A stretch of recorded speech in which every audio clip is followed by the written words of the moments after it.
Hello viewers, welcome to అక్షరం educations. So అక్షరం ఎడ్యుకేషన్కి సంబంధించి ఏపీ డిఎస్సిలో ఏవైతే గ్రాండ్ టెస్ట్లు ఉన్నాయో ఇప్పటికి మొదటి గ్రాండ్ టెస్ట్ కంప్లీట్ అయింది. ఎవరైతే దీన్ని రాద్దామనుకుంటున్నారో మీరు టెస్ట్ సిరీస్ పర్చేజ్ చేయకపోయినా ఫస్ట్ గ్రాండ్ టెస్ట్ వరకు మీరు అవైలబుల్ అవ్వచ్చు. ఒకసారి చూడండి, ఇక్కడ ఈ లింక్లో వాట్సాప్ గ్రూప్ అనేది లింక్ ఇస్తాను, దాంట్లో జాయిన్ అవ్వండి. అక్కడ లింక్ అనేది మీకు అవైలబుల్ ఉంటుంది. అలానే సెకండ్ గ్రాండ్ టెస్ట్ రేపు ఈవినింగ్కి మీకు అవైలబుల్గా ఉంటుంది, అంటే 4th ఈవినింగ్కి మీకు అవైలబుల్గా ఉంటుంది. ఫస్ట్ గ్రాండ్ టెస్ట్కి సంబంధించిన ఈ ఎక్స్ప్లెనేషన్ కూడా రేపు ఈవినింగ్ కల్లా మీ ఛానల్లో, మన ఛానల్లో అవైలబుల్గా ఉంటుందని చెప్పడం అయినది. అలానే ఇంకొక మనం చూడాల్సిన అంశాలు ఏంటి అంటే, కరెంట్ అఫైర్స్ ఏదైతే ఉందో ఈ కరెంట్ అఫైర్స్కి సంబంధించి లాస్ట్ 1 year కరెంట్ అఫైర్స్ ఏవైతే ఉన్నాయో ఈ 1 year కరెంట్ అఫైర్స్ని మనం మన ఛానల్లో మండే నుంచి అవైలబుల్గా ఉంచబోతున్నాము. ఈ 1 year కరెంట్ అఫైర్స్ని పూర్తిగా మీరు ప్రిపేర్ అయితే ఖచ్చితంగా ఈ కరెంట్ అఫైర్స్ సెక్షన్ ఏదైతే ఉంటుందో మీరు ఈజీగా ఆన్సర్ చేయగలుగుతారు. ఓకే, సో మన స్టేట్కి సంబంధించి గవర్నమెంట్ ఫామ్ అయింది కాబట్టి, కొత్త గవర్నమెంట్ కాబట్టి గవర్నమెంట్ ఫామ్ అయిన 1 yearకి సంబంధించిన కరెంట్ అఫైర్స్, అలానే అంతర్జాతీయంగా లాస్ట్ 2024 జనవరి నుంచి జరిగిన ప్రతి అంశాన్ని కూడా మనం పరిగణించుకుంటూ ముఖ్యమైన అంశాల వరకు మనం చూస్తూ వద్దాం. ఓకే, సో జీకే సిరీస్లో భాగంగా, స్టాక్ జీకేలో భాగంగా మనం చూడబోయే ఈ వీడియో ఏంటి అంటే ఐక్యరాజ్య సమితి గురించి చూడబోతున్నాం. సో ఐక్యరాజ్య సమితి, దాని యొక్క ముఖ్యమైన విభాగాలు ఏంటి, అలానే భారతదేశం ఐక్యరాజ్య సమితిలో భారతదేశానికి ఐక్యరాజ్య సమితికి ఉన్న రిలేషన్ ఎలా ఉంటుంది, ఐక్యరాజ్య సమితిలో భారతదేశం యొక్క పాత్ర ఏంటి అనే అంశాలని మొత్తం మనం ఈ వీడియోలో చూడబోతున్నాం. ఓకే, సో మొట్టమొదటిగా మనం అసలు ఐక్యరాజ్య సమితి అనేది ఎప్పుడు ఫామ్ అయింది, దీనికి సంబంధించిన పుట్టుపూర్వోత్తరాలు ఏంటి అనేది మొత్తం మనం చూద్దాం. మొదటిగా రెండవ ప్రపంచ యుద్ధం, మొదటి ప్రపంచ యుద్ధం, ఈ ప్రపంచ యుద్ధాలు జరుగుతున్న టైంలో సో ప్రపంచంలో యుద్ధాలు అనేవి ఆగిపోవాలి, పీస్ అనేది రావాలి అంటే శాంతి కోసం ఏర్పడిన సంస్థలే ఈ నానాజాతి సంస్థ, మొదటి సంస్థ. సో మొదటి అంతర్జాతీయ సంస్థ అయినటువంటి నానాజాతి సంస్థ ఏదైతే ఉంటుందో దీన్నే మనం లీగ్ ఆఫ్ నేషన్స్ అనే పేరుతో పిలుస్తుంటాం. ఈ లీగ్ ఆఫ్ నేషన్స్ అనేది 1920వ సంవత్సరంలో స్థాపించడం అనేది జరిగింది.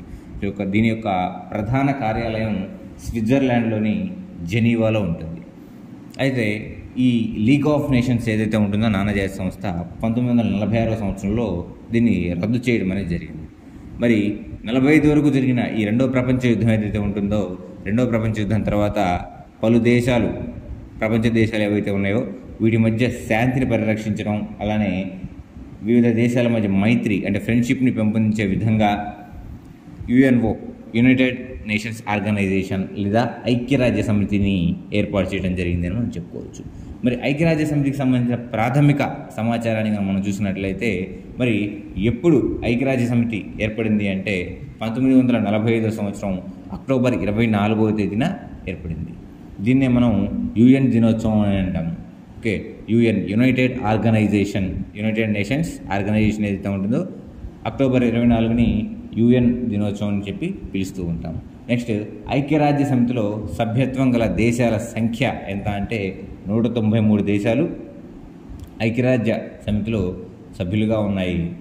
వీటిలో ఈ 193 దేశాలు ఏవైతే ఉన్నాయో ఈ 193 దేశాల్లో చివరిగా జాయిన్ అయిన దేశం సౌత్ సూడాన్ అని చెప్పి మనం చెప్పుకోవచ్చు. 2011వ సంవత్సరంలో సౌత్ సూడాన్ ఐక్యరాజ్య సమితిలో జాయిన్ అయిందని చెప్పి మనం తెలుసుకోవచ్చు. నెక్స్ట్ మనం చూసినట్లయితే ఈ 193 దేశాలు కాకుండా 2 దేశాలు ఇక్కడ పరిశీలక దేశాలుగా ఉంటాయి. ఒకటి పాలస్తీనా, 2 పోలిసి. సో ఈ 2 దేశాలు ఐక్యరాజ్య సమితిలో పరిశీలక దేశాలుగా ఉంటాయని చెప్పి మనం చెప్పుకోవచ్చండి. నెక్స్ట్, ఐక్యరాజ్య సమితి యొక్క ప్రధాన కార్యాలయం మనకి న్యూయార్క్, అమెరికా రాజధాని అయినటువంటి న్యూయార్క్లో ఉంటుంది. అలానే ఐక్యరాజ్య సమితి యొక్క చాప్టర్స్ ఏవైతే ఉన్నాయో ఈ చార్టర్లో మొత్తం 19 అధ్యాయాలు, 111 నిబంధనలు ఉంటాయని చెప్పి మనం చెప్పుకోవచ్చు. ఐరాస చార్టర్లో 19 అధ్యాయాలు, 111 నిబంధనలు ఉంటాయని మనం చెప్పుకోవచ్చు. మరి ఐక్యరాజ్య సమితికి సంబంధించిన అధికార భాషలు ఎన్ని అని మనం చూసినట్లయితే 6 అధికార భాషలు ఉంటాయి. మొట్టమొదటిగా ప్రపంచంలో అందరూ మాట్లాడే ఇంగ్లీష్ భాష, రెండవది Chinese, next Spanish, Russian, French, Arabic. So 1973వ సంవత్సరం నుంచి అరబిక్ 6వ భాషగా చేర్చడం అనేది జరిగింది. సో ఇక్కడ ఒక క్వశ్చన్ అనేది అడగడం జరిగిందండి, గమనించుకోవాలి. ఐక్యరాజ్య సమితికి సంబంధించిన 6 భాషల్లో హిందీ ఉందా లేదా అని చెప్పి అడగడం అనేది జరిగింది. మరి ఇక్కడ హిందీ అనేది ఐక్యరాజ్య సమితికి సంబంధించిన 6 భాషల్లో లేదు. ఓకే, నెక్స్ట్ ఐక్యరాజ్య సమితి యొక్క చిహ్నం ఏదైతే ఉంటుందో 2 ఆలివ్ కొమ్మల మధ్యలో వరల్డ్ మ్యాప్ అంటే ప్రపంచ పటం ఏదైతే ఉంటుందో అది ఉంటుంది. ఇది పూర్తిగా శాంతికి చిహ్నం అని చెప్పి మనం చెప్పుకోవచ్చు. ఒకసారి మీకు అది కూడా చూపిస్తాను చూడండి.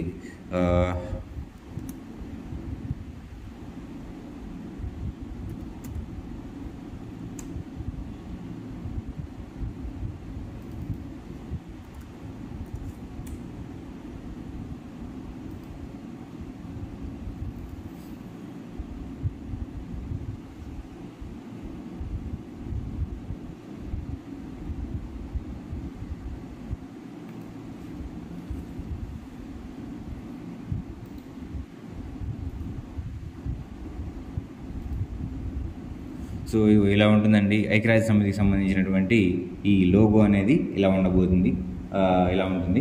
దీంట్లో 2 ఆలివ్ కొమ్మలు, వీటి మధ్యలో ప్రపంచ పటం అనేది ఉంటుంది. సో 5 వృత్తాలు అంటే 5 సర్కిల్స్ ఉంటాయి. ఈ 5 సర్కిల్స్ 5 శాశ్వత దేశాలు, ఐక్యరాజ్య సమితికి సంబంధించి 5 శాశ్వత దేశాలు ఉన్నాయి. వీటి గురించి శాశ్వత సభ్య దేశాల గురించి సూచిస్తుంది. దీన్ని డిసెంబర్ 7, 1946లో దీన్ని తయారు చేయడం అనేది జరిగింది. దీని యొక్క వెడల్పు 3:2 రేషియోలో ఉంటుంది అని చెప్పి మనం చెప్పుకోవచ్చు. నెక్స్ట్ ఐక్యరాజ్య సమితికి సంబంధించినటువంటి మానవ హక్కుల ప్రకటన. రైట్, ఐక్యరాజ్య సమితికి సంబంధించిన మానవ హక్కుల ప్రకటన 1948 సంవత్సరంలో చేయడం అనేది జరిగింది. ఇది మోస్ట్ ఇంపార్టెంట్ అండి. 2-3 ఎగ్జామ్స్లో కూడా దీని గురించి అడగడం అనేది జరిగింది. లాస్ట్ ప్రీవియస్ ఎగ్జామ్స్లో కూడా ఈ మానవ హక్కుల ప్రకటన గురించి అడగడం అనేది జరిగింది. మరి ఐక్యరాజ్య సమితికి సంబంధించిన రాజ్యాంగ ముసాయిదాను రూపొందించింది ఎవరు అంటే జాన్ క్రిస్టియన్. అలానే యుఎన్ఓ అనే పదాన్ని సూచించిన వ్యక్తి అంటే యునైటెడ్ నేషన్స్ ఆర్గనైజేషన్ అనే పదాన్ని సూచించిన వ్యక్తి ఎవరు అంటే డి రూజ్వెల్ట్ అని మనం చెప్పుకోవచ్చు. మరి ప్రస్తుతానికి ఐక్యరాజ్య సమితిలో సభ్యత్వం లేని దేశాలు ఏవయ్యా అంటే 1 తైవాన్ అంటే చైనా అధీనంలో ఉంటుంది, 2వది పాలస్తీనా, 3వది వాటికన్ సిటీ. సో ఇక్కడ మెన్షన్ చేసినట్టే వాటికన్ సిటీకి శాశ్వత పరిశీలక హోదా అనేది ఉంది అని చెప్పి మనం చెప్పుకోవచ్చు. నెక్స్ట్ ఐక్యరాజ్య సమితిలో తొలి సమావేశం ఎప్పుడు జరిగింది అంటే లండన్లో జరిగింది అనేది 1946 సంవత్సరంలో జరిగిందని మనం చెప్పుకోవచ్చు. మరి ఐక్యరాజ్య సమితి చార్టర్ గురించి మనం ఇందా మాట్లాడుకున్నాం. మరి ఈ చార్టర్లో 19 అధ్యాయాలు 111 నిబంధనలు ఉన్నాయని చెప్పి మనం మాట్లాడుకున్నాం. మరి ఈ చార్టర్ని రూపొందించిన ప్రదేశం ఏది అంటే యుఎస్లోని శాన్ ఫ్రాన్సిస్కో అని చెప్పి మనం చెప్పుకోవచ్చు. మరి ఐక్యరాజ్య సమితి స్థాపించినప్పుడు దాంట్లో ఎన్ని సభ్య దేశాలు ఉన్నాయంటే 51 సభ్య దేశాలు ఉన్నాయని చెప్పి మనం చెప్పుకోవచ్చు. మరి భారతదేశం ఎప్పుడు జాయిన్ అయింది ఐక్యరాజ్య సమితిలో అనేది మనం ఐక్యరాజ్య సమితి భారతదేశం అని చెప్పి మనం ఈ వీడియోలోనే నెక్స్ట్ టాపిక్లో కంటిన్యూషన్లో మనం చూసుకుంటూ ఉంటాం. సో 1945లోనే భారతదేశం మెంబర్గా ఉంది. కాకపోతే ఏంటంటే భారతదేశం టాపిక్ వరకు మనం విడిగా చూద్దాం, అందులో మనం ప్రతి అంశాన్ని జాగ్రత్తగా గమనిస్తాం. రైట్, నెక్స్ట్ ఐక్యరాజ్య సమితిలో వీరి యొక్క అధికార గీతం అనేది ఏమీ లేదండి. అలానే వీరి యొక్క శాంతి సైన్యాన్ని బ్లూ ఆర్మీ అంటారు. ఐక్యరాజ్య సమితి యొక్క విశ్వవిద్యాలయం దీన్ని టోక్యో జపాన్లో 1973 సంవత్సరంలో ప్రారంభించారు. సో ఇది మనకి బేసిక్గా ఐక్యరాజ్య సమితికి సంబంధించినటువంటి ముఖ్యమైన అంశాలు. ఇప్పుడు మనం ఐక్యరాజ్య సమితి ఏదైతే ఉంటుందో దీని యొక్క ప్రధాన విభాగాల గురించి మనం ఇప్పుడు చూద్దాం. ఓకే, సో ఐక్యరాజ్య సమితిలో ఎన్ని ప్రధాన విభాగాలు ఉన్నాయి, ఒక్కొక్క విభాగం యొక్క కార్యాచరణ ఎలా ఉంటుంది అనేది ఇప్పుడు మనం చూద్దాం.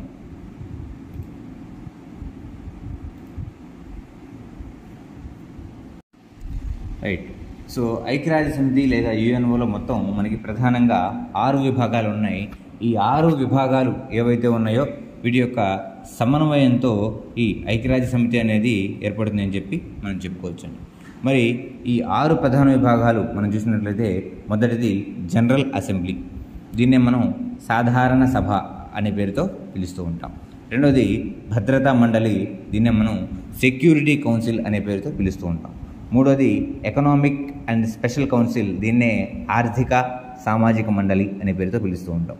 నెక్స్ట్ది ట్రస్టీషిప్ కౌన్సిల్, దీన్ని మనం తెలుగులో ధర్మకర్తృత్వ మండలి అనే పేరుతో పిలుస్తూ ఉంటామండి. Next ICJ, international court of justice. దీన్ని అంతర్జాతీయ న్యాయస్థానం పేరుతో పిలుస్తూ ఉంటాము. Number of times, multiple times ఎగ్జామ్స్లో ఐసీజే యొక్క హెడ్ క్వార్టర్ ఎక్కడ ఉంది అని చెప్పి మల్టిపుల్ టైమ్స్ అడిగారండి. అలానే నెక్స్ట్ 6వ విభాగం వచ్చేసరికి సచివాలయం లేదా సెక్రటేరియట్ అని చెప్పొచ్చు. ఇది మనకి ఈ 6 విభాగాలు అని మనం చూడొచ్చండి. సో ఒక్కొక్క విభాగం గురించి మనం చూసినట్లయితే, సో సాధారణ సభ, జనరల్ అసెంబ్లీ ఏదైతే ఉంటుందో, ఈ జనరల్ అసెంబ్లీ యొక్క ప్రధాన కార్యాలయం మనం గమనించినట్లయితే, సో ఈ జనరల్ అసెంబ్లీ యొక్క ప్రధాన కార్యాలయం మనకి న్యూయార్క్లో ఉందండి. సో దీని యొక్క ప్రధాన కార్యాలయం న్యూయార్క్లో ఉంది. అలానే ఈ జనరల్ అసెంబ్లీలో సభ్యత్వం ఉన్న అన్ని దేశాలు, అంటే యుఎన్ఓలో ఉన్న దేశాలు ఎన్నైతే ఉన్నాయో ఈ దేశాలన్నీ కూడా జనరల్ అసెంబ్లీలో మెంబర్స్ అని చెప్పి చెప్పుకోవచ్చండి. అలానే ప్రతి దేశం ఈ సభకి 5 ప్రతినిధుల్ని ఈ సభకి పంపుతూ ఉంటుంది. కానీ వీరందరికీ ఒకే ఒక ఓటు హక్కు అనేది ఉంటుంది అని చెప్పి చెప్పుకోవచ్చు.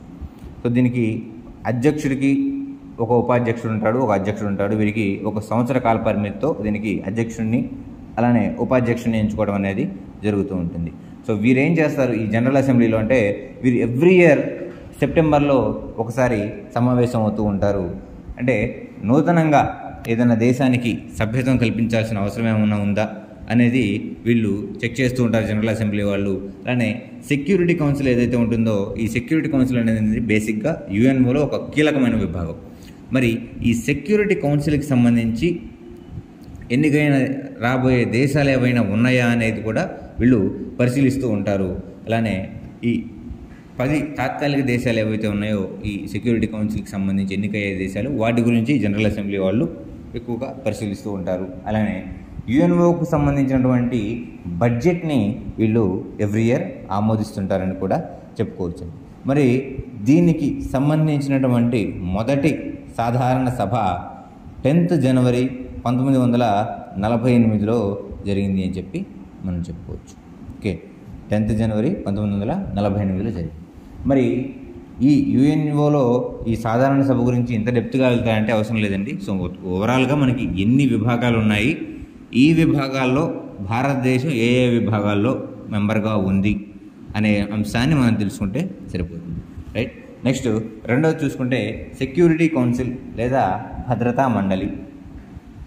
ఈ భద్రతా మండలిలో ఇది ఐక్యరాజ్య సమితి యొక్క ఒక ముఖ్యమైన, అంటే కీలకమైన విభాగం అని చెప్పి మనం చెప్పుకోవచ్చు. ఐక్యరాజ్య సమితి యొక్క ఒక కీలకమైన విభాగమే ఈ సెక్యూరిటీ కౌన్సిల్ అని చెప్పుకోవచ్చు. మొత్తం 15 దేశాలు ఉంటాయి దీంట్లో. ఈ 15 దేశాల్లో 5 దేశాలు మాత్రమే శాశ్వత సభ్యత్వాన్ని కలిగి ఉంటాయి, అంటే ఓటు హక్కు కలిగి ఉంటాయి 5 దేశాలు. మిగతా దేశాలకి ఓటు హక్కు అనేది ఉండదు వీటిల్లో. ఓకే, సో ప్రారంభంలో 11 దేశాలకు సభ్యత్వం ఉండేది, కానీ 1965 నుంచి దీన్ని 15కి పెంచడం అనేది జరిగింది. సో శాశ్వత సభ్యులు ఎవరయ్యా అంటే 5 దేశాలు మనం ఇందాటి నుంచి మాట్లాడుకుంటున్నాం. ఈ 5 దేశాలు ఏవి అంటే, 1 అమెరికా, 2 రష్యా, 3వది చైనా, 4 బ్రిటన్, 5వది France. So America, Russia, China, Britain and France. So 5 దేశాలు యుఎన్ఓకి సంబంధించినటువంటి శాశ్వత సభ్యత్వం గల దేశాలు అని చెప్పి మనం చెప్పుకోవచ్చు. మరి ఈ తాత్కాలిక సభ్యులుగా ఏ ఏ దేశాలు ఉన్నాయంటే, సో రీసెంట్గా కూడా భారతదేశం ఉండేది, అలానే జపాన్ కూడా ప్రస్తుతానికి, అంటే 10 దేశాలు తాత్కాలిక దేశాలుగా వ్యవహరిస్తుంటాయి. సో భారత్, జపాన్ కూడా ఈ తాత్కాలిక దేశాల్లో ఉన్నాయని మనం చెప్పుకోవచ్చు. మరి వీటి యొక్క విధులు ఏంటి అంటే, సో ప్రపంచవ్యాప్తంగా శాంతి పరిరక్షణ సంబంధించిన చర్యలు అనేవి చేపట్టడం, అలానే సభ్య దేశాల మధ్య ఏమన్నా వివాదాలు ఉంటే వాటిని పరిష్కరించడం, అలానే కొత్త సభ్యుల యొక్క ప్రవేశం, ప్రధాన కార్యదర్శి మరియు ఇతర నియామకాలకు సంబంధించినటువంటి సిఫారసు అనేది ఏదైతే ఉంటుందో, అంటే కొత్త సభ్యులు దేశాల ప్రవేశం ఏదైతే ఉంటుందో దాని గురించి సిఫారసులు అనేవి చేయడం అనేది జరుగుతూ ఉంటుంది. అలానే ప్రపంచ దేశాల యొక్క శాంతి పరిరక్షణలో భాగంగా ఈ భద్రతా మండలికి 1988 సంవత్సరంలో నోబెల్ బహుమతి లభించింది అని చెప్పి మనం చెప్పుకోవచ్చు. మరి 1953 సంవత్సరంలో ఈ పాయింట్ ఒకటి గుర్తుపెట్టుకోండి, ఈ భద్రతా మండలి మొత్తం మీద భారతదేశం 1953 సంవత్సరంలో మొట్టమొదటిసారిగా ఈ భద్రతా మండలికి అధ్యక్షత వహించింది అని చెప్పి మనం చెప్పుకోవచ్చు. 1953 సంవత్సరంలో భద్రతా మండలికి అధ్యక్షత వహించింది అని మనం చెప్పుకోవచ్చు. రైట్. నెక్స్ట్, ఆర్థిక సామాజిక మండలి. దీన్ని మనం ఎకనామిక్ అండ్ సోషల్ కౌన్సిల్ అనే పేరుతో పిలుస్తూ ఉంటాము. దీని యొక్క ప్రధాన కార్యాలయం న్యూయార్క్లోనే ఉంది. దీనికి 54 దేశాల సభ్యత్వం అనేది ఉంటుంది. సో 2/3 వంతు మెజారిటీతో సాధారణ సభలో ఎన్నికై 3 సంవత్సరాలు ఈ ఎకనామిక్ అండ్ సోషల్ కౌన్సిల్లో భాగంగా దేశాలు కొనసాగుతూ ఉంటాయి. ప్రతి 2 సంవత్సరాలకు ఒకసారి ఈ ఆర్థిక లేదా సామాజిక మండలి కమిటీ మీటింగ్ అనేది అవుతూ ఉంటుందని చెప్పి మనం చెప్పుకోవచ్చండి. అయితే దీనికి సంబంధించి ప్రపంచాన్ని కొన్ని ఎకనామిక్ జోన్స్గా వీళ్ళు విడదీయడం జరిగింది. అందులో ఆసియా పసిఫిక్ కమిషన్, దీని యొక్క ప్రధాన కార్యాలయం బ్యాంకాక్లో ఉంటుంది. అలానే ఆఫ్రికా ఎకనామిక్ కమిషన్, దీని యొక్క ప్రధాన కార్యాలయం అడిస్ అబాబాలో ఉంటుంది. అలానే నెక్స్ట్ యూరప్ ఎకనామిక్ కమిషన్ స్విట్జర్లాండ్లోని జెనీవాలో ఉంటుంది. సో దీనికి సంబంధించిన పీడిఎఫ్ అనేది మీకు అవైలబుల్లో ఉంటుంది, అది కూడా మీరు గమనించగలరు. నెక్స్ట్, 4th ట్రస్టీషిప్ కౌన్సిల్, దీని యొక్క ప్రధాన కార్యాలయం న్యూయార్క్లో ఉంటుంది. సో ఇంతకు మించి దీంట్లో మనం తెలుసుకోవాల్సిన అవసరం అనేది లేదండి. నెక్స్ట్, మోస్ట్ ఇంపార్టెంట్ దీంట్లో అంతర్జాతీయ న్యాయస్థానం, అలానే ప్రధాన కార్యాలయం, దీని యొక్క ప్రధాన కార్యాలయం వచ్చేసరికి ది హేగ్లో ఉంటుందండి. మల్టిపుల్ టైమ్స్ ఎగ్జామ్స్లో అడిగిన క్వశ్చన్ ఇది. So international court of justice ICJ యొక్క ప్రధాన కార్యాలయం ఎక్కడ ఉందని చెప్పి అడగడం అనేది జరిగింది. సో దీన్ని యుఎన్ యొక్క చార్టర్లో భాగంగా దీన్ని ఏర్పాటు చేయడం అనేది జరిగింది. 1945 సంవత్సరంలో ఈ ఇంటర్నేషనల్ కోర్ట్ ఆఫ్ జస్టిస్ని వీరు ఏర్పాటు చేయడం అనేది జరిగింది. యుఎన్ఓలో 1945 సంవత్సరంలో దీన్ని ఏర్పాటు చేయడం అనేది జరిగింది. దీంట్లో ఒక అధ్యక్షుడు ఉంటాడు, అలానే ఒక ఉపాధ్యక్షుడు ఉంటారు. 15 మంది న్యాయమూర్తులు ఉంటారు. ఐసీజేలో 15 మంది న్యాయమూర్తులు ఉంటారు. అలానే చూడండి, ఈ అధ్యక్షులు ఎవరైతే ఉన్నారో వీరి యొక్క పదవీ కాలం 3 సంవత్సరాలు, ఉపాధ్యక్షుల యొక్క పదవీ కాలం 3 సంవత్సరాలు, అలానే న్యాయమూర్తుల యొక్క పదవీ కాలం 9 సంవత్సరాలు. 15 మంది న్యాయమూర్తులు ఉంటారని చెప్పుకున్నాం కదండి. సో వీరి యొక్క పదవీ కాలం 9 సంవత్సరాలు. మరి ప్రతి 3 సంవత్సరాలకు ఒకసారి, అంటే ఎవ్రీ 3 ఇయర్స్కి ఒకసారి ఇక్కడ 1/3 లాయర్స్ అనేవాళ్ళు బయటికి వెళ్ళిపోతూ ఉంటారు, పదవి విరమణ చేస్తూ ఉంటారు. ఆ ప్లేస్లో కొత్త వాళ్ళని మళ్ళీ వీళ్ళు నియామకాలు చేసుకోవడం అనేది జరుగుతూ ఉంటుంది. మరి అంతర్జాతీయ న్యాయస్థానం ఎక్కడ ఉంది అనేది మల్టిపుల్ టైమ్స్ అనేది అడిగారు. అలానే వీడి యొక్క అధికార భాషలు ఏవి అంటే ఇంగ్లీష్ మరియు ఫ్రెంచ్ అని మనం చెప్పుకోవచ్చు. మరి అంతర్జాతీయ న్యాయస్థానంలో పనిచేస్తున్నటువంటి భారతదేశానికి చెందిన న్యాయమూర్తులు ఎవరంటే, మొట్టమొదటి వ్యక్తి బిఎన్ రావు 1952 నుంచి 53 వరకు పనిచేశారు. ఆ నెక్స్ట్ మనం చూసినట్లయితే నాగేంద్ర సింగ్, ఆ తర్వాత ఆర్ఎస్ పాఠక్, నెక్స్ట్ దల్వీర్ భండారీ ప్రస్తుతం పనిచేస్తూ ఉన్నారు. దల్వీర్ భండారీ ప్రజెంట్ పనిచేస్తూ ఉన్నారు. 2027 వరకు వీరు ఈ ఐసీజేలో పనిచేస్తారని మనం చెప్పుకోవచ్చు. 2018 నుంచి 27 వరకు. మరి అంతర్జాతీయ న్యాయస్థానానికి అధ్యక్షురాలుగా ఎన్నికైన తొలి మహిళ ఎవరు అంటే రోజాలిన్ హిగిన్స్, బ్రిటన్ దేశానికి చెందిన వ్యక్తి. ఈమె ఎన్నికైంది అని చెప్పి మనం చెప్పుకోవచ్చు. నెక్స్ట్ 6వది సచివాలయం లేదా సెక్రటేరియట్. దీని యొక్క ప్రధాన కార్యాలయం న్యూయార్క్లో ఉంది. దీని యొక్క ప్రధాన ఉద్దేశం ఏంటి అంటే ఐక్యరాజ్య సమితి ఏదైతే ఉంటుందో దీని యొక్క విభాగాల మధ్య సమన్వయం కల్పించడం, అలాగనే ఈ పర్యవేక్షణ ఏదైతే ఉంటుందో దీని యొక్క ప్రధానమైన విధి అని చెప్పి మనం చెప్పుకోవచ్చు అండి. ఓకే, సో ఈ 6 ఐక్యరాజ్య సమితికి సంబంధించినటువంటి ముఖ్యమైన విభాగాలు అని మనం చెప్పుకోవచ్చు. నెక్స్ట్, ఐక్యరాజ్య సమితికి ప్రస్తుత సెక్రటరీ జనరల్ ఎవరయ్యా అంటే సో యాంటోనీ గుటెరస్. ఈయన పోర్చుగల్ దేశానికి చెందిన వ్యక్తి. 2017 నుంచి ప్రస్తుతం కూడా ఆయనే ఐక్యరాజ్య సమితి యొక్క అధ్యక్షుడిగా వర్క్ చేస్తూ ఉన్నారు. ఈయన పోర్చుగల్ దేశం యొక్క మాజీ ప్రధానమంత్రి అని మనం చెప్పుకోవచ్చండి. సో ఇంతకు ముందు సెక్రటరీ జనరల్గా పనిచేసిన వారు బాన్ కీ మూన్ అని చెప్పొచ్చండి. ఓకే, మరి 2 పర్యాయాలు ఐరాస సెక్రటరీ జనరల్గా పనిచేసిన వ్యక్తి ఎవరంటే బౌత్రోస్ గలీ తప్ప మిగతా అందరూ 2 టైమ్స్ సెక్రటరీ జనరల్గా ఎన్నికయ్యారు అని చెప్పి మనం చెప్పుకోవచ్చు. ఓకే, సో మొట్టమొదటి ఐరాస సెక్రటరీ జనరల్ ఎవరంటే ట్రిగ్విలి అని చెప్పొచ్చండి. ప్రెజెంట్ యాంటోనియో గుటెరస్ అని చెప్పచ్చు. రైట్. సో ఇది మనకి ఐక్యరాజ్య సమితికి సంబంధించినటువంటి బేసిక్ అంశాలు. మరి ఐక్యరాజ్య సమితిలో భారతదేశం కాంట్రిబ్యూషన్ ఎలా ఉంది, అలానే ఐక్యరాజ్య సమితికి సంబంధించినటువంటి కొన్ని అభివృద్ధి సంస్థలు ఏంటి, అవి ఎప్పుడు ఏర్పాటయ్యాయి, వాటి యొక్క ప్రధానమైన ఉద్దేశం ఏంటి, అలానే ఐక్యరాజ్య సమితి యొక్క ఏజెన్సీలు ఏమున్నాయి, ఐక్యరాజ్య సమితికి సంబంధించినటువంటి కొన్ని అంతర్జాతీయ సంవత్సరాలు ఏంటి, దశాబ్దాలు ఏంటి కూడా మనం కంటిన్యూషన్గా చూద్దాం. ఓకేనండి. ఐక్యరాజ్య సమితిలో భారతదేశం సంబంధించిన కొన్ని ముఖ్యాంశాలు చూద్దాం. అలానే ఐక్యరాజ్య సమితికి సంబంధించిన వివిధ అభివృద్ధి సంస్థలు ఏంటి, అలానే ఐక్యరాజ్య సమితికి సంబంధించిన ముఖ్యమైన సంవత్సరాలు, దశాబ్దాలు చూసి ఈ వీడియో అందరితో కంప్లీట్ చేద్దాం. సో మొదటిగా మనం చూసినట్లయితే ఐక్యరాజ్య సమితిలో భారతదేశం సభ్యత్వం తీసుకున్న సంవత్సరం ఏ సంవత్సరం అంటే 1945 అని చెప్పి మనం చెప్పొచ్చండి. 1945వ సంవత్సరంలో ఐక్యరాజ్య సమితిలో భారతదేశం సభ్యత్వంలో నమోదు చేసుకుంది. అలానే ప్రారంభ సభ్య దేశాల్లో భారతదేశం కూడా ఉంటుంది అని చెప్పి మనం చెప్పుకోవచ్చు. అలానే ఐక్యరాజ్య సమితి జనరల్ అసెంబ్లీకి అధ్యక్షత వహించిన మొట్టమొదటి భారతీయురాలు ఎవరయ్యా అంటే విజయలక్ష్మి పండిట్ గారు 1953వ సంవత్సరంలో.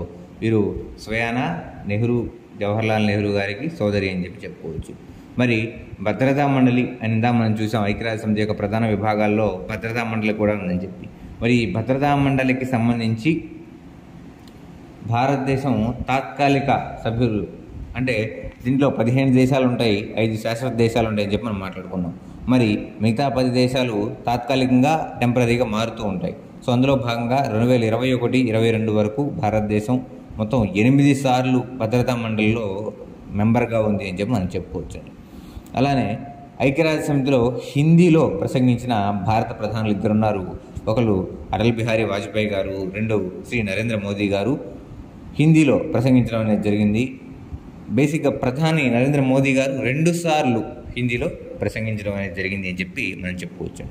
అలానే ఐక్యరాజ్య సమితికి జనరల్ సెక్రటరీ లేదా సెక్రటరీ జనరల్ పదవి ఏదైతే ఉంటుందో మనం మాట్లాడుకున్నాం, దానికి పోటీ చేసినటువంటి భారతీయ ఎవరంటే కేరళకు చెందినటువంటి శ్రీ శశి థరూర్ గారు పోటీ చేయడం అనేది జరిగింది. ఈయనకి ఉన్న నాలెడ్జ్ అంతా ఇంత కాదండి. ఆల్రెడీ మనకు తెలిసిన వాళ్ళైతే, ఈయన గురించి తెలిసిన వాళ్ళైతే ఈయనకున్న నాలెడ్జ్ కానీ ఇతనుకున్న ఈ విధానం ఏదైతే ఉంటుందో ఫ్యాన్ అయిపోతారు. సో ఈయన ఐక్యరాజ్య సమితి సెక్రటరీ జనరల్ పదవికి పోటీ చేయడం అనేది జరిగింది. అలానే ఐక్యరాజ్య సమితి సివిల్ పోలీస్ విభాగానికి సలహాదారులుగా నియమితులైన భారత మహిళ కిరణ్ బేడీ గారు ఢిల్లీ లెఫ్టినెంట్ గవర్నర్గా కూడా చేశారు కొన్నాళ్ళు. అలానే ఐక్యరాజ్య సమితిలో వెంట్రిలాక్విజం చేసినటువంటి మొదటి భారతీయుడు నేరెళ్ల వేణుమాధవ్ గారు, తెలంగాణకు చెందిన వ్యక్తి. మనకి ఫిజిక్స్లో ధ్వని లెసన్లో వస్తుందని నేరెళ్ల వేణుమాధవ్ గారి గురించి గమనించగలరు. అలానే యుఎన్ఓకి ఎక్కువగా నిధులు సమకూరుస్తున్న దేశాలు ఏవేంటి అమెరికా 22% నిధులు సమకూరుస్తుంది, అలానే జపాన్ 12.5% నిధులు సమకూరుస్తుందని చెప్పి మనం చెప్పుకోవచ్చు అండి. ఓకే. సో నెక్స్ట్ మనం చూసినట్లయితే ఐక్యరాజ్య సమితి ఆధ్వర్యంలో ఉన్నటువంటి అభివృద్ధి సంస్థలు, కార్యక్రమాలు ఏంటి అనేది మనం ఇప్పుడు చూద్దాం. సో ఐక్యరాజ్య సమితి general assembly, okay, so UN general assembly ఏదైతే ఉంటుందో దీని యొక్క పర్యవేక్షణలో పరిశోధన, అభివృద్ధి, సంక్షేమం, వర్తకం, శాంతి, జనాభా వంటి విషయాల్లో సభ్య దేశాలను భాగస్వాములుగా చేయడానికి, అంటే అన్ని దేశాలు కలిసి ప్రయాణం చేయడానికి కొన్ని కార్యక్రమాలు ప్రారంభించడం అనేది జరిగింది. వాటి వివరాలు చూద్దాం. సో 1 by 1 చూసుకుంటూ వద్దామండి. ఒకటి సంస్థ పేరు ఉంటుంది, ఆ తర్వాత సంస్థ స్థాపించిన సంవత్సరం, దాని యొక్క హెడ్ క్వార్టర్ ఎక్కడ ఉంటుంది, ఈ సంస్థ ఎందుకు అనేది 1 by 1 చూసుకుంటూ వద్దాం. మొదటిది యునిసెఫ్, యుఎన్ చిల్డ్రన్స్ ఫండ్ అంటాము. మోస్ట్ ఇంపార్టెంట్ అండి, ఇవి నెంబర్ ఆఫ్ టైమ్స్ ఎగ్జామ్స్లో అడిగిన క్వశ్చన్. యునిసెఫ్ హెడ్ క్వార్టర్ ఎక్కడ ఉంది, యునిసెఫ్ ఏ సంవత్సరంలో స్థాపించారు అని చెప్పి. దీని యొక్క హెడ్ క్వార్టర్ న్యూయార్క్లో ఉంటుంది.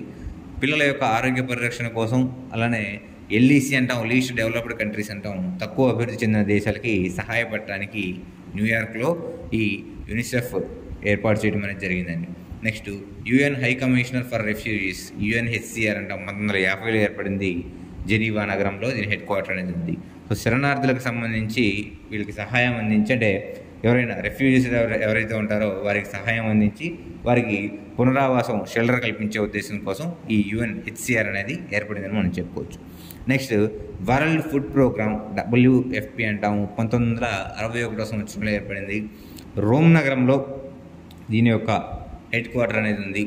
ప్రకృతి వైపరీత్యాలు అలానే కరువులు సంభవించినప్పుడు బాధితులకు ఎవరైతే ఉన్నారో వారికి ఆహారం అందించి సహాయ కార్యక్రమాలు చేపట్టడం దీని యొక్క ముఖ్యమైన ఉద్దేశం మనం చెప్పుకోవచ్చు. Next UN research institute for social development సామాజిక అభివృద్ధికి సంబంధించిన అంశాలలో పరిశోధన నిర్వహించడానికి జెనీవాలో 1963 సంవత్సరంలో దీన్ని ఏర్పాటు చేయడం అనేది జరిగింది. Next UN conference on trade and development UNTCAD అంటాము. ఇది కూడా మల్టిపుల్ టైమ్స్ ఎగ్జామ్స్లో అడగడం జరిగింది. యునిసెఫ్ ఒకటి, UNTCAD ఒకటి, UNCTAD ఒకటి, నెక్స్ట్ UNDP కూడా అడగడం అనేది జరిగిందని 1946 సంవత్సరంలో ఈ UNCTAD ఏర్పాటు చేయడం అనేది జరిగింది. జెనీవా నగరంలో దీని హెడ్ క్వార్టర్ అనేది ఉంటుంది. అంతర్జాతీయ వాణిజ్యాన్ని ప్రోత్సహించడం దీని యొక్క ముఖ్య ఉద్దేశం అని మనం చెప్పుకోవచ్చు. Next UNDP UN development programme సామాజిక ఆర్థిక అభివృద్ధిలో అంటే LDC దేశాలు ఏవైతే ఉన్నాయో వాటికి ఆర్థికంగా సహాయం చేయడానికి 1965 సంవత్సరంలో న్యూయార్క్ హెడ్ క్వార్టర్గా దీన్ని ఏర్పాటు చేయడం అనేది జరిగింది. Next UN institute for training and research UNITAR అంటాము. 1965 సంవత్సరంలో ఏర్పాటు చేయడం జరిగింది. ఐక్యరాజ్య సమితి ఏదైతే ఉంటుందో దీని యొక్క కార్యక్రమాలను అమలు చేస్తున్న దేశాలు అలానే అధికారులకు ట్రైనింగ్ ఇవ్వడానికి దీన్ని ఏర్పాటు చేయడం అనేది జరిగింది. Next UN population fund UNFP అంటాము. 1969లో న్యూయార్క్లో ఏర్పడింది జనాభా సంబంధిత కార్యక్రమాలను ప్రోత్సహించడానికి. నెక్స్ట్ UNEP ఇది కూడా మల్టిపుల్ టైమ్స్ అడిగారు. దీని యొక్క హెడ్ క్వార్టర్ ఎక్కడ ఉంటుంది కూడా అడిగారు. ఎందుకంటే కెన్యా రాజధాని నైరోబీలో ఉంటుందండి. సో పర్యావరణాన్ని ప్రభావితం చేసే అంశాల యొక్క పరిష్కారంలో అంతర్జాతీయ సహకారం అందించడానికి ఈ UNEPని 1972 సంవత్సరంలో ఏర్పాటు చేయడం అనేది జరిగింది. మరి ఈ UN వాళ్ళ యూనివర్సిటీ ఎక్కడ ఉందని చెప్పి మనం ఇందాక చూసాము. వీళ్ళకి యూనివర్సిటీ జపాన్ రాజధాని టోక్యోలో ఉందని చెప్పి 1973లో దీన్ని ఏర్పాటు చేశారని చెప్పి మనం చెప్పుకోవచ్చండి. సో ఇలా ఇంకా మనం చూసినట్లయితే వీటిలో ఇంపార్టెంట్ మనం చూసినట్లయితే UN యూనివర్సిటీ ఫర్ పీస్ 1980లో కోస్టారికాలో ఏర్పాటు చేయడం అనేది జరిగింది. Next UN institute for disaster management 1980లో జెనీవాలో ఏర్పాటు చేయడం అనేది జరిగిందండి. సో దీన్ని నిరాయుధీకరణ సంబంధించిన అంశాల్లో ప్రోత్సహించడం అంశాల్లో పరిశోధన ఏదైతే ఉంటుందో ఈ పరిశోధన కోసం దీన్ని ఏర్పాటు చేయడం అనేది జరిగిందని చెప్పుకోవచ్చు. Next UN drug and crime control programme UNODC 1997లో ఏర్పడింది. రాజధాని వియన్నాలో దీన్ని ఏర్పాటు చేయడం అనేది జరిగింది. మాదక ద్రవ్యాలు వాటి అక్రమ రవాణాను నిరోధించడానికి దీన్ని ఏర్పాటు చేయడం అనేది జరిగింది. నెక్స్ట్ ఐక్యరాజ్య సమితిలో వలన స్వయం ప్రతిపత్తి గల ఏజెన్సీలు ఏంటి అనేది మనం ఇప్పుడు చూద్దాం. సో కొన్ని ప్రత్యేక అంశాలు ఏవైతే ఉన్నాయో ఈ ప్రత్యేక అంశాల పట్ల వీటికి సంబంధించిన వ్యవహారాలు ఏవైతే ఉన్నాయో వీటి కోసం ఐక్యరాజ్య సమితి కొన్ని ముఖ్యమైన ఏజెన్సీలు అనేవి ఏర్పాటు చేయడం అనేది జరిగింది. అందులో ఇంటర్నేషనల్ టెలికాం యూనియన్ అవ్వచ్చు, అలానే FAO అవ్వచ్చు, IMF అవ్వచ్చు. ఇటువంటి సంస్థలు ఏవైతే ఉన్నాయో వీటన్నిటి గురించి ఇప్పుడు మనం చూద్దాం. సో మొదటిది ఇంటర్నేషనల్ టెలికాం యూనియన్ 1865 సంవత్సరంలో ఏర్పాటు చేశారు. దీని యొక్క ప్రధాన కార్యాలయం జెనీవాలో ఉంది. టెలికమ్యూనికేషన్ విభాగంలో సహకారాన్ని పెంపొందించడానికి ఈ ITUని ఏర్పాటు చేశారు. నెక్స్ట్ యూనివర్సల్ పోస్టల్ యూనియన్ 1874లో బెర్న్ స్విట్జర్లాండ్లో ఏర్పాటు చేయడం జరిగింది ప్రపంచ పోస్టల్ సేవలను అభివృద్ధి చేయడానికి. Next international labour organisation ILO 1919లో జెనీవాలో దీన్ని ఏర్పాటు చేయడం జరిగింది. కార్మికుల స్థితిగతులను మెరుగుపరచడానికి అలానే ఉత్పాదక ఉపాధిని ప్రోత్సహించడానికి దీన్ని ఏర్పాటు చేయడం జరిగింది అని చెప్పి చెప్పుకోవచ్చు. Next international bank for reconstruction and development ఇది మోస్ట్ ఇంపార్టెంట్ అండి. మల్టిపుల్ టైమ్స్ ఎగ్జామ్స్లో అడిగారు. IRDB ఒకటి 1944లో ఏర్పాటు చేశారు. హెడ్ క్వార్టర్ కూడా అడిగారు వాషింగ్టన్ DC. ప్రపంచ ఆర్థిక అభివృద్ధికి అలానే అభివృద్ధి చెందుతున్న దేశాలు ఏవైతే ఉన్నాయో సులభంగా రుణ సహాయాన్ని అందించడానికి ఏర్పాటు చేయడం అనేది జరిగింది. Next food and agriculture organisation FAO 1945 సంవత్సరంలో ఏర్పాటైంది. నెక్స్ట్ IMF 1945 వాషింగ్టన్లో దీని హెడ్ క్వార్టర్ అనేది ఉంది. ఓకే. నెక్స్ట్ యునెస్కో దీన్ని కూడా మల్టిపుల్ టైమ్స్ ఎగ్జామ్స్లో అడగడం అనేది జరిగింది. 1946వ సంవత్సరంలో యునెస్కో ఏర్పాటు చేశారు. ప్యారిస్లో దీని హెడ్ క్వార్టర్ అనేది ఉంది. వైద్య శాస్త్రీయ అభివృద్ధిని ప్రోత్సహించడం, సాంస్కృతిక అంశాలకు అంతర్జాతీయ గుర్తింపునివ్వడం దీని యొక్క ముఖ్యమైన అంశం. నెక్స్ట్ చూసినట్లయితే మోస్ట్ ఇంపార్టెంట్ అండి, వరల్డ్ హెల్త్ ఆర్గనైజేషన్ దీని హెడ్ క్వార్టర్ ఎక్కడ ఉంది అంటే జెనీవాలో ఉంది. రీసెంట్గా కోవిడ్ టైంలో వరల్డ్ హెల్త్ ఆర్గనైజేషన్ నుంచి USA United states America WHO నుంచి వైదొలిగింది. ఎందుకు అంటే ఈ కోవిడ్-19 వైరస్ ఏదైతే ఉంటుందో దీనికి బాధ్యత పూర్తిగా చైనా వాళ్ళదని ఒక పక్క అమెరికా వాదిస్తుంటే, ఈ WHO వాళ్ళు ఆ టైంలో ఈ చైనా వాళ్ళని ప్రొటెక్ట్ చేసే విధంగా ప్రవర్తించడంతో అమెరికా ఆ టైంలో డొనాల్డ్ ట్రంప్ ప్రధానిగా అధ్యక్షుడిగా ఉన్న టైంలో దీని నుంచి బయటికి రావడం జరిగింది అని చెప్పుకోవచ్చండి. Next WMO world meteorological organisation 1950లో ఏర్పాటు చేయడం అనేది జరిగింది, వాతావరణానికి సంబంధించిన రిపోర్ట్స్ ఏర్పాటు చేయడం కోసం. Next international financial corporation 1956. ఇవన్నీ అంత ఇంపార్టెంట్ కాదండి. నెక్స్ట్ ఇంటర్నేషనల్ మారిటైమ్ ఆర్గనైజేషన్ లండన్లో 1959లో ఏర్పాటు చేయడం అనేది జరిగింది. Next international development association 1960 Washington డీసీలో ఏర్పాటు చేయడం అనేది జరిగింది. తేలికపాటి రుణాలు మంజూరు చేయడం ద్వారా లీస్ట్ డెవలప్డ్ కంట్రీస్లో ఆర్థికాభివృద్ధికి సహకరించడం.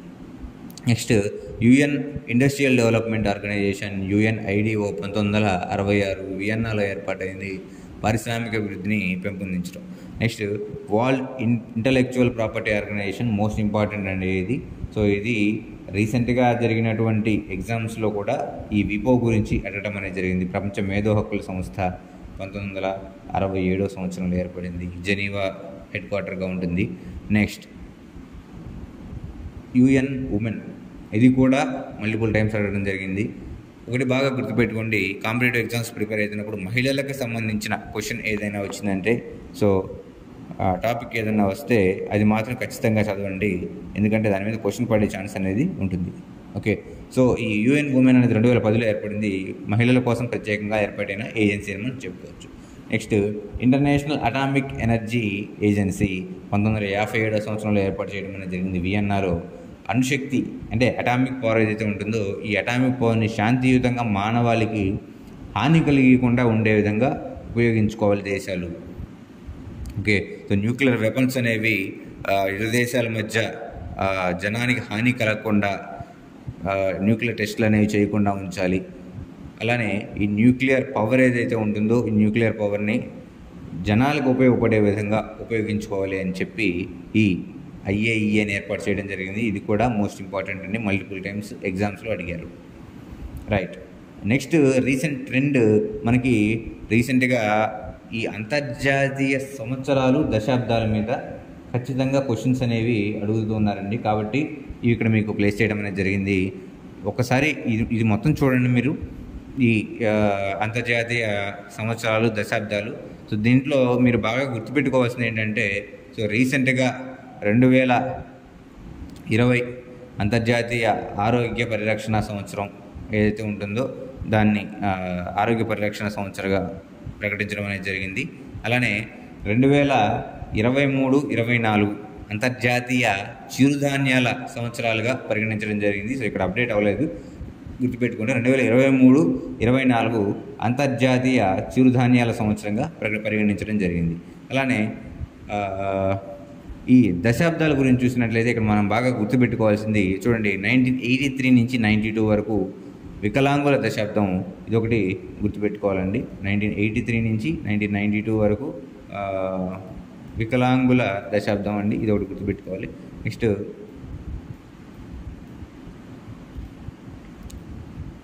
ఓకే, నెక్స్ట్ 1990 నుంచి 99 వరకు అంతర్జాతీయ న్యాయ దశాబ్దం. నెక్స్ట్ 1991-95 నుంచి 2004 వరకు మానవ హక్కుల దశాబ్దం. ఇది ఈ క్వశ్చన్ వరకు మల్టిపుల్ టైమ్స్ ఎగ్జామ్స్లో అడిగారండి, ఇది బాగా గుర్తుపెట్టుకోండి. నెక్స్ట్ 2004 నుంచి 14 వరకు ఆదివాసీల దశాబ్దం. ఓకే, నెక్స్ట్ 5 నుంచి 14 వరకు ఎడ్యుకేషన్ ఫర్ సస్టైనబుల్ డెవలప్మెంట్ అని చెప్పి ఇది కూడా కొంచెం గుర్తుపెట్టుకోండి. Okay, next